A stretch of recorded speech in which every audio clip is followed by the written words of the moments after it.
बाल विकास और शिक्षा शास्त्र के इस वीडियो में हम लोग आज पढ़ने जा रहे हैं संज्ञानात्मक विकास का सिद्धांत।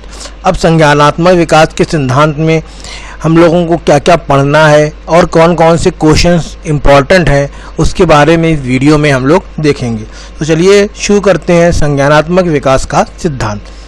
देखिए, संज्ञानात्मक विकास का सिद्धांत था क्या कि संज्ञानात्मक पक्ष पर क्रमबद्ध व व्यवस्थित अध्ययन स्विट्जरलैंड के प्रसिद्ध वैज्ञानिक जीन पियाजे द्वारा किया गया। इसे हम कह सकते हैं कि जीन पियाजे जो थे वो इस विकास के सिद्धांत के प्रतिपादक थे और जो कि स्विट्जरलैंड के रहने वाले थे। तो क्वेश्चन पेपर में कई बार ये पूछ लिया जाता है कि जीन पियाजे कहाँ के निवासी थे, तो जीन पियाजे स्विट्जरलैंड के निवासी थे। अब इन्होंने करा क्या था, तो इन्होंने अपना जो परीक्षण किया था वो सर्वप्रथम अपने पुत्र और पुत्री पर किया था। जिस तरीके से बाकी और जो आपके मनोवैज्ञानिक थे उन्होंने पशुओं पर परीक्षण किया था, उसके विपरीत संज्ञानात्मक विकास के प्रतिपादक जीन पियाजे ने अपना परीक्षण अपने पुत्र और पुत्री पर किया। अब देखिए इसमें और क्या करा गया। संज्ञान प्राणी का वह व्यापक और स्थायी ज्ञान है जिसे वह वातावरण के माध्यम से ग्रहण करता है।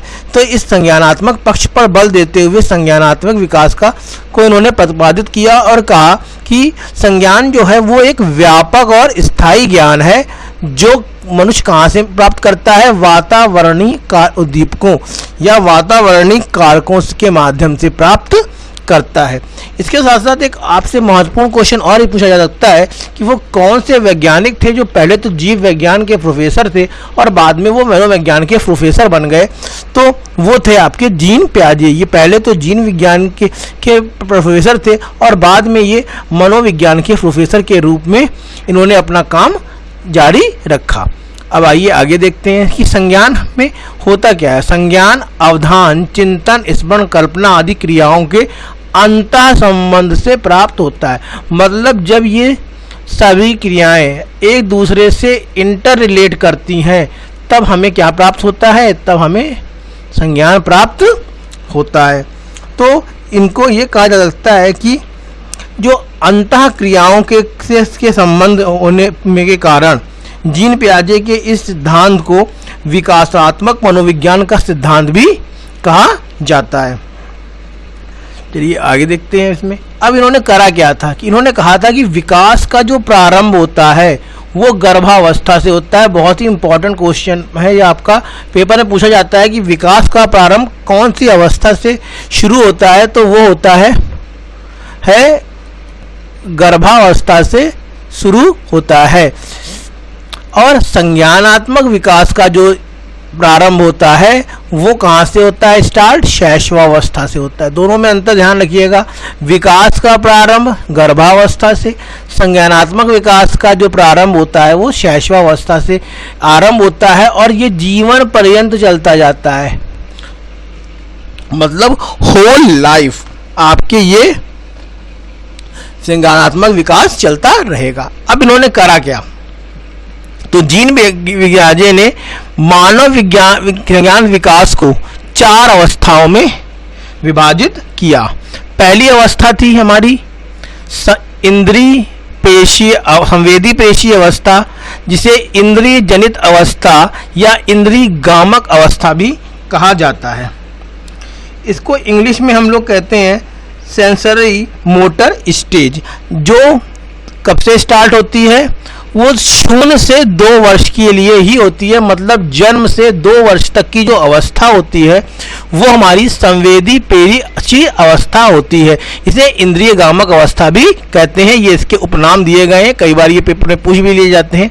और इसकी कालावधि कितनी होती है, तो इसकी कालावधि 0 से 2 वर्ष होती है। इसमें शिशु अपनी संवेदनाओं और शारीरिक क्रियाओं जैसे देखना, सुनना, स्पर्श करना आदि के माध्यम से ज्ञान अर्जित करता है या वो सीखता है।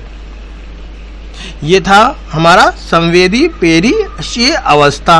अब क्या होता है इसमें कि 0 से 2 वर्ष के जन्म के समय में शिशु बाह्य जगत के प्रति अनभिज्ञ होता है। बाहर के बारे में वो जानता ही नहीं, उसे सिर्फ अपने घर वालों के बारे में ही जानकारी रहती है और धीरे धीरे आयु वृद्धि के साथ वह अपनी संवेदनाओं व शारीरिक क्रियाओं के माध्यम से ज्ञान ग्रहण करने लगता है। तो ये अवस्था होती है हमारी संवेदीय पेशीय अवस्था। इसके साथ साथ क्या होता है, वह वस्तुओं को देखकर, सुनकर या स्पर्श करने के माध्यम से ज्ञान को अर्जित करता है। तो ये थी हमारी संवेदी पेशीय अवस्था, और या इसे इंद्रियजनित अवस्था भी कहा जाता है।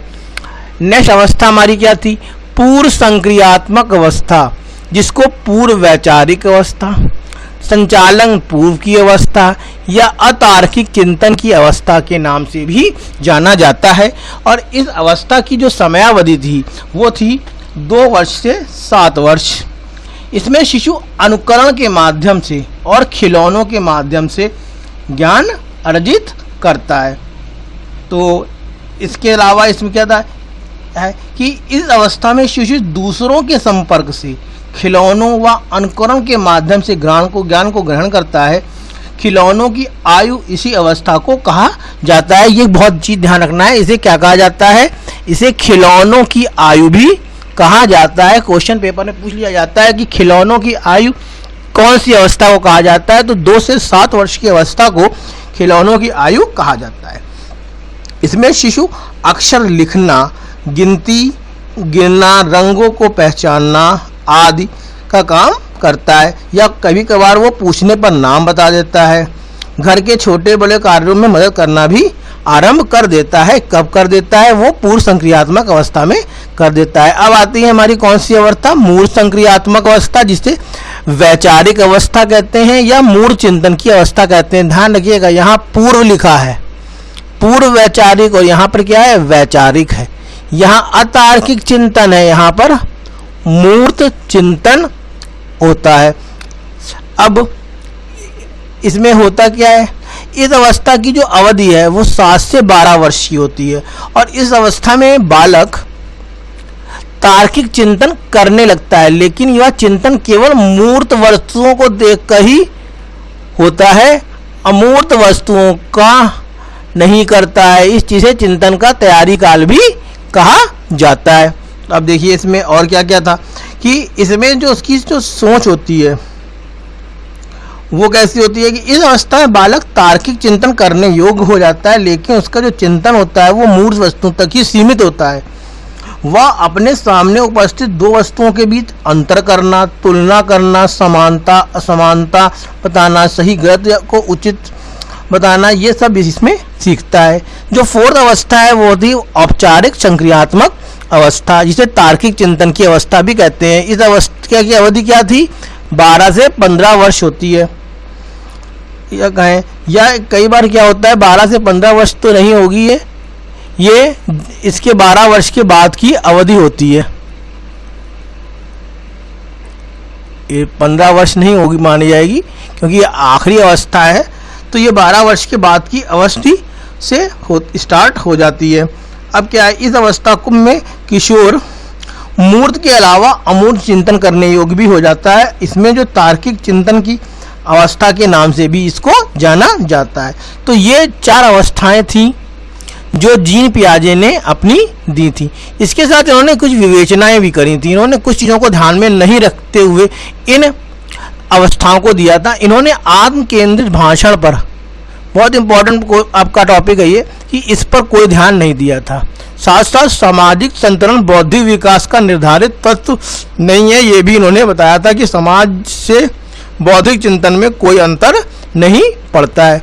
तो ये था, इन्होंने आगे अपना संज्ञानात्मक विकास में ये अपनी इन्होंने विवेचनाएं प्रस्तुत की। अब हम लोग आगे क्वेश्चन जो करने जा रहे हैं वो करने जा रहे हैं जीन पियाजे के संज्ञानात्मक विकास से पर आधारित कुछ वस्तुनिष्ठ। तो अब देखते हैं हम लोग कुछ वस्तुनिष्ठ प्रश्न जो जीन पियाजे के संज्ञानात्मक विकास पर आधारित थे। देखिए, पियाजे के अनुसार संज्ञानात्मक बाल विकास की कितनी अवस्थाएं होती हैं। तो अभी हमने बताया कितनी अवस्थाएं होती हैं, 4 अवस्थाएं होती हैं। कौन कौन सी अवस्थाएं होती हैं, संवेदी पेशी अवस्था, मूल संक्रियात्मक, पूर्व संक्रियात्मक, और हमारी अवस्था कौन सी होती है, औपचारिक संक्रियात्मक अवस्था होती है। तो इस तरीके से जीन पियाजे के सिद्धांत में कितनी अवस्थाएं थी बाल विकास की, तो 4 अवस्थाएं थी। बौद्धिक विकास के 4 सुपुष्ट स्तरों को पहचाना किसने था? कोवलबर्ग ने? नहीं, कोवलबर्ग ने तो 3 लेवल सिद्धांत दिया था। इन्होंने 3 लेवल बताए थे जिसमें 6 अवस्थाएं बताई थी। परीक्षण ने भी नहीं दिया था, स्किनर ने भी नहीं दिया था। इसका आंसर क्या है? इसका आंसर होगा जीन पियाजे। नेक्स्ट क्वेश्चन हम लोग देखते हैं कि भाषा विकास के संदर्भ में निम्नलिखित में कौन सा क्षेत्र पियाजे द्वारा कम आंका गया? कौन सा क्षेत्र कम आंका गया? तो इन्होंने विवेचना किस पर करी थी? इन्होंने अहम केंद्रित भाषा पर विवेचना करी थी, इसलिए इन्होंने इस क्षेत्र को बहुत ही कम कंसीडर किया था अपनी उन 4 अवस्थाओं को बताने के लिए। पियाजे की कौन सी अवस्था का संबंध अमूर्त व तार्किक चिंतन से है? तो वो कौन सी अवस्था होगी? जी हाँ, अमूर्त संक्रियात्मक अवस्था होगी। इसके बाद हमारा 5th क्वेश्चन है, पियाजे का प्रयोग किसके अवलोकन पर था? अभी हम लोगों ने बात करी थी कि पियाजे ने अपना प्रयोग किस पर किया था? तो पियाजे ने अपना प्रयोग किस पर किया था? कुत्ते पर, बिल्ली पर, अपने बालक पर या चिंपांजी पर? तो पियाजे ने अपना प्रयोग अपने बालक पे किया था। चिंपांजी पर जो प्रयोग किया था वो कोहलर ने किया था। थर्नडाइक ने प्रयोग किया था बिल्ली पर, और पावलोव ने प्रयोग अपना किया था कुत्ते पर। ठीक, तो जीन पियाजे ने किस पर किया था? जीन पियाजे ने किया था अपने बालक पर, यानी कि उन्होंने अपने पुत्र और पुत्री पर यह प्रयोग किया था। पियाजे के अनुसार मूल संक्रियात्मक अवस्था का समय काल क्या है? तो देखिए, मूल संक्रियात्मक अवस्था का समय काल क्या है? इसका आंसर होगा 11 से 15 वर्ष। यह होगा आपका, देखिए मूल संक्रियात्मक पूछा है, मूल संक्रियात्मक का समय काल क्या दिया गया है? मूल संक्रियात्मक का समय काल है 11 से ज़्यादा, मतलब 11, यह है आपका 7 से 12 वर्ष। ये हमारा आंसर क्या होगा? 7 से 12 वर्ष, ये हमारा आंसर होगा बी। ये आंसर नहीं होगा, हमारा आंसर होगा 7 से 11 वर्ष। ठीक, अब 7th क्वेश्चन हमारा क्या है? निम्नलिखित में किसने बच्चों से वस्तु स्थायित्व के विकास को समझाने में सहायता की? किसने करी? जी हाँ, पियाजे ने करी। पियाजे के संज्ञानात्मक विकास चरणों में से कौन सा एक सही नहीं है? पूर्व ज्ञान, नए पदार्थों का आत्मीकरण, समायोजन या? तो देखिए, नए पदार्थों का आत्मीकरण है, समायोजन भी है, संधारण भी है। इसका आंसर क्या होगा? पूर्व ज्ञान। 9th क्वेश्चन है, पियाजे की औपचारिक संक्रियात्मक अवस्था बालक की किस आयु की अवधि तक मानी जाती है? तो इसका क्या आंसर होगा? औपचारिक संक्रियात्मक 12 से 15 या कहें 11 से 15 वर्ष। पियाजे के अनुसार 4 से 8 माह में कौन सा संज्ञानात्मक विकास होता है? हाथ मुंह संबंध, आंख हाथ संबंध, प्रतिवर्ती क्रिया या बोलना शुरू? तो इसका आंसर क्या होगा? इसका आंसर होगा 10वें का दूसरा विकल्प, आंख हाथ संबंध। नेक्स्ट क्वेश्चन है, पियाजे की कौन सी अवस्था का संबंध अमूर्त व तार्किक चिंतन से होता है? इसका क्या आंसर होगा? ये अमूर्त और तार्किक चिंतन, ये भी पहले क्वेश्चन भी कर चुके हैं। अमूर्त संक्रियात्मक अवस्था, किसने यह मत दिया था कि भाषा विचार के अंतर्गत अंतर वस्तु का निर्धारण करती है? ये विचार किसका था? ये विचार था पियाजे का। पियाजे ने स्थानीकरण शब्द का प्रयोग किया अधिक उपयुक्त के लिए स्थान परिवर्तन में, नवीन परिस्थितियों हेतु समायोजन में, नवीन व पुराने में एकीकरण के लिए या अवसर में अतिक्रमण हेतु स्थान लेने के लिए। तो इन्होंने अपना प्रयोग, जो अपना शब्द प्रयोग किसके लिए किया था? ये 13वें का आंसर क्या होगा? नवीन परिस्थितियों हेतु समायोजन के लिए। निम्नलिखित में तो कौन सी अवस्था संप्रत्ययों के संपूर्ण विकास की अवस्था है? पियाजे के अनुसार निम्न है। संप्रत्ययों का संपूर्ण विकास बताइए किसमें होगी? पूर्व संक्रियात्मक, इंद्रिय जनित, अमूर्त या संपूर्ण विकास कब होता है? जब वो 4th स्टेज आती है, अमूर्त संक्रियात्मक अवस्था आती है। इसमें पियाजे द्वारा दी गई अनुकूलम प्रक्रिया का संबंध नहीं रखता है। संवेदना, व्यवस्थापन, सामीकरण या संतुलन स्थापित करना नहीं रखता है, ये देखना है। तो इसका आंसर क्या होगा? इसका आंसर हमारा क्या होगा? इसका आंसर होगा हमारे 15 का ए, संवेदना। नेक्स्ट क्वेश्चन क्या है? निर्जीव वस्तुओं को सजीव गुण देने वाली प्रकृति को पियाजे ने क्या नाम दिया? कल्पना, केंद्रीकरण, सजीव चिंतन या वस्तु स्थायित्व। क्या नाम दिया इन्होंने? इसका नाम दिया सजीव चिंतन। संज्ञानात्मक विकास में वंश क्रम, ये वंश क्रम है, क्रम निर्धारित करता है क्या? मस्तिष्क जैसी शारीरिक संरचना के मूलभूत स्वभाव को, शारीरिक संरचना के विकास को, सहज परिवर्ती क्रियाओं के आश्रित को, या इनमें से सभी। तो इसका आंसर क्या होगा? मस्तिष्क जैसी क्रियाओं के संरचना के मूल में। अब नेक्स्ट क्वेश्चन है आपका, पियाजे के अनुसार बालकों में वस्तु स्थिरता उत्पन्न होती है। कब उत्पन्न होती है? वस्तु स्थायित्व का गुण कब आता है? वस्तु स्थायित्व का गुण आता है हमारी 4th यानी कि मूल संक्रियात्मक अवस्था में वस्तु स्थायित्व का गुण आ जाता है।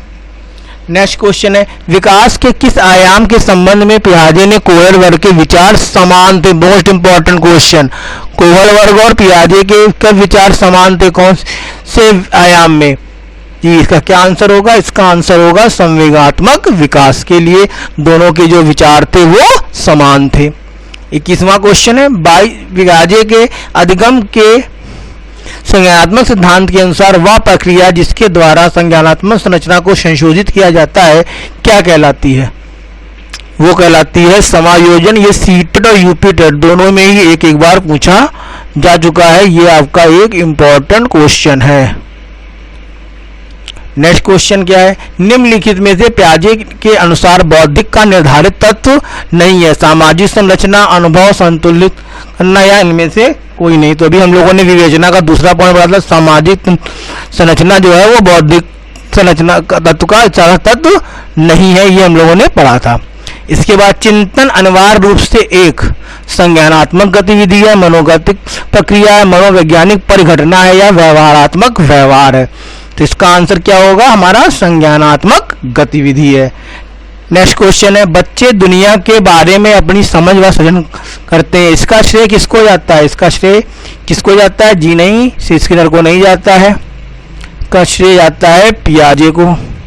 तो ये हम लोगों ने पढ़े पियाजे के संज्ञानात्मक विकास के संबंधित महत्वपूर्ण वास्तुनिष्ठ प्रश्न। अगर आपको ये वीडियो अच्छा लगा हो तो इसको आप सब्सक्राइब करिए, बेल आइकन पे क्लिक करिए और अपने फ्रेंड्स के साथ इस वीडियो को शेयर करिए। और जो टॉपिक में आपको कोई समस्या हो रही है तो उस टॉपिक को जो कमेंट बॉक्स है उसमें लिखिए, मैं उस पर वीडियो बनाकर आपको वो टॉपिक पढ़ाऊंगा।